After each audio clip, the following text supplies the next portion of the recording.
gift. Okay, ako. Please put your hands down first and then 3, 2, 1, go!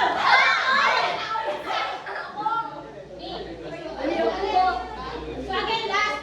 3, 2, 1, go! What's the title? Okay, Miss Apple is right. Thank you so much. Thank you.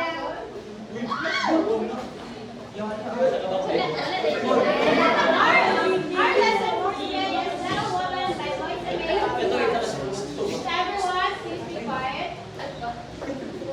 So before we proceed to the discussion, I just want to remind you guys our classroom rules to please observe them at all times. And now let's proceed to our objectives. At the end of the lesson, the students are expected to, everyone please read. Identify and analyze the characters, plot and theme of the story Little Woman. Demonstrate empathy and understanding towards people from diverse circumstances and participate in interactive activities that apply their understanding. Okay, thank you so much, everyone. So now let's proceed. Allow me to introduce the characters of the story. First, we have the March family. Marmy, or Mrs. March, is their mother, the loving wife and the loving mother. She is also wise and moral mother who guides her daughters through ups and downs. Meg March is the eldest sister. She is responsible for her family's well-being. She is also pretty and elegant. She values domestic life, stability, and love. And for Jo March, Jo March is his second sister. She is tomboyish and also a playful sheep. She is ambitious and independent. And she's her dreams is to become a, everyone please be quiet. She is also dream to become a passionate novel writer someday. And Beth March is the third sister. She is gentle, selfless, and devoted to her family. And now Amy March is the youngest sister. She is artistic, socially ambitious, and also refined. And Mr. March is the father of the girls. He is a chaplain serving in the Civil War, representing duty, honor, and sacrifice. And for the friends and supporting characters, we have here Laurie, or Theodore Lawrence. He is the wealthy, charming neighbor and close friend of the March sisters. But eventually, he marries Amy. And Mr. Lawrence, he is Laurie's grandfather. He is kind, generous, and supportive. Becomes a father figure to the girls, and especially fond of them. And for general, Meg's loves interest in the faithful husband. He is dependable and caring. And for Aunt March, she is wealthy, opinionated, and provides guidance and influences the sisters' opportunities. And lastly, we have Professor Friedrich Bay. He is a kind and intelligent. He is a German professor in New York. He is the one who mentors Jo for his writing and becomes her husband. And for the minor and supporting characters, we have here the Hamels. The Hamels family is a poor family that Beth helps who seek baby contract scarlet fever. So guys, are you curious about the story? Yes! That's all. Let's have Miss Autor to discuss the plot. Okay. Now let us move on to the plot of the story. Now, can you please read the exposition in unison? 1, 2, 3, go! The story begins by introducing the March family during the Civil War. The four sisters, Meg, Jo, Beth, and Amy,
Amy, in their father's case, he works as a chaplain in the military base. So at home, his wife Marnie lives with their four daughters, namely si Meg, si Jo, si Beth, and si Amy. And each of these sisters have their own unique personalities, dreams, and aspirations. So si Meg, she dreams of an elegant, comfortable, domestic life, where she only wants having a lovely home, kind husband, and children. More than anything, she only wants stability and gentle happiness. Si Jo naman, she dreams of independence.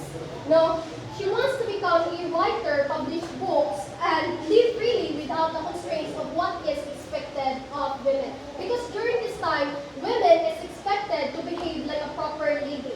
And si Jo, during this part of the story, in the early part of the story, she actually wishes that she was born as a boy so she can have more freedom. So that will explain Jo's behavior like somewhat she is tomboyish.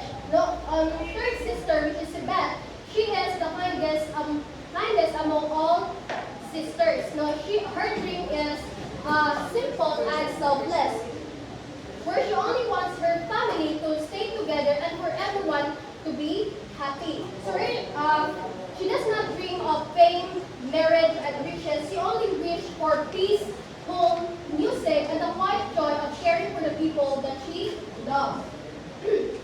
So si Amy, the youngest sister, no, she dreams of becoming a great artist and of entering the elite social world that she admires.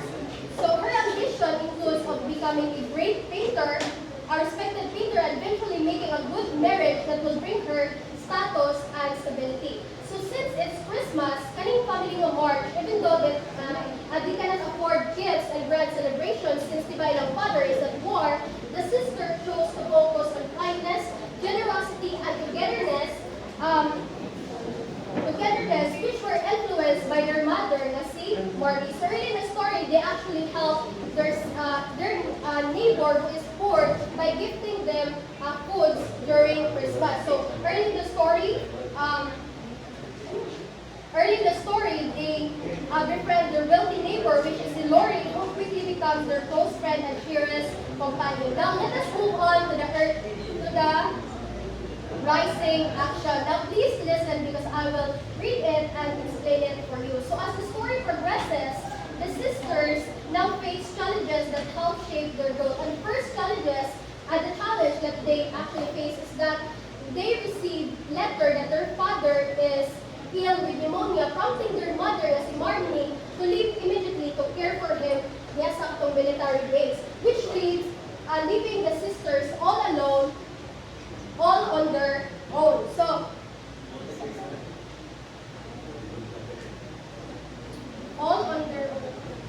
So, during this time, when their mother Marnie is away caring for their father, si Beth falls seriously ill with scarlet fever after helping the Hamil's family sick baby, where the baby eventually dies in the story. Kaya diba, butan lugod si Beth, o sumunang siyang ka nag-bisita dito sa ilang neighbor. So this is where Lori's grandfather, si Mr. Lawrence, steps in the story, where he cares for the sisters in Marnie's absence, offering guidance, support, and kindness. So Darius, he is especially fond of Beth because Beth reminded him of his late daughter, which eventually, during Christmas, iyang hatagan si Beth of piano, which eventually fulfilled her dream of playing music. So, meanwhile, si Jo, Daniela Bard, she faces disapproval and setbacks, feeling disappointed about the fact that when Amy is chosen to go to Europe instead of her because her Aunt March, nasa aunt kasi Aunt March, wealthy, ni siya giyang promise si Jo that she will bring Jo to Europe to fulfill her ambitions and to broaden her horizon.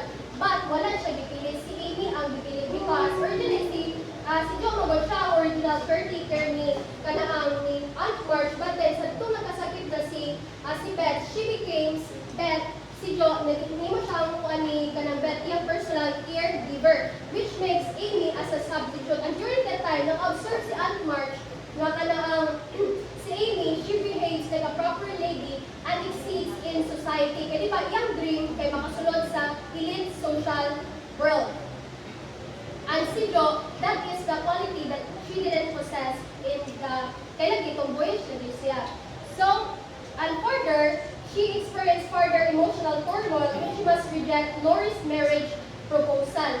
Kaya kani ang best friend ng si Lori na propose sa iya and she rejected because ang iyang desires and ambition do not align with marriage with Lori. Even though si Lori, ang marriage niya maka-alleviate sa situation sa family. And isa po, aside from that, she doesn't love Lori as a man. She only sees him as her best friend. So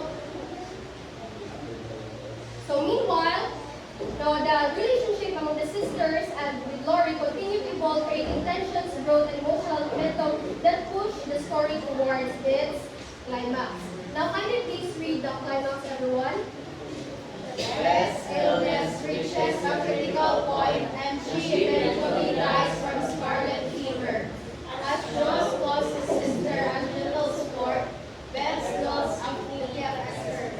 Beth's death makes Jo realize the importance of love, connection, and family support, showing her that we should love and So during this time, her mother, Marnie, noticed that Jo was disappointed kay lagi wala siya feeling, and that time she helped Jo to go to New York instead to fulfill her dream. But she still faces kanaang kuan. And during this time, when siya sa New York, naka-receive siya news that Beth was now in a critical point, and it was as if in the story that Beth was waiting for her to arrive in Concord, Massachusetts, to bid her final goodbye. And since si Beth ang iyang kanaang closest sister and her gentle support, ang death ni Beth kay naka-affect sa iyaha o greatly.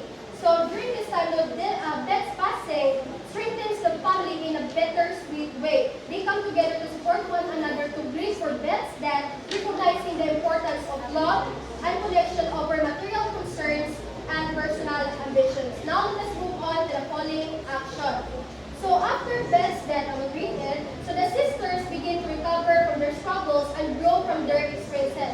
So after Beth's death, Jo begins writing again at home, guided by Professor Bears, the one who she meets in New York, to write from her heart and grow from her observations in life, where she eventually writes a manuscript entitled Little Women, taking inspiration of their life as the March sisters. So the memory of Beth and the support of her family give her emotional strength, helping her find her true voice as a writer, where she eventually achieved success in her writing career, while learning to balance her ambitions with her commitment to her family. So meanwhile, during this time, si Meg, she now settles into marriage with John Bro, who helps their family during difficult times and embraces the challenges and joys of parenthood. So while si Amy, she matures further and gradually forms a deeper bond with Lori during her stay at Europe. Now let us move on to the resolution. Can you please read, everyone? The story concludes with the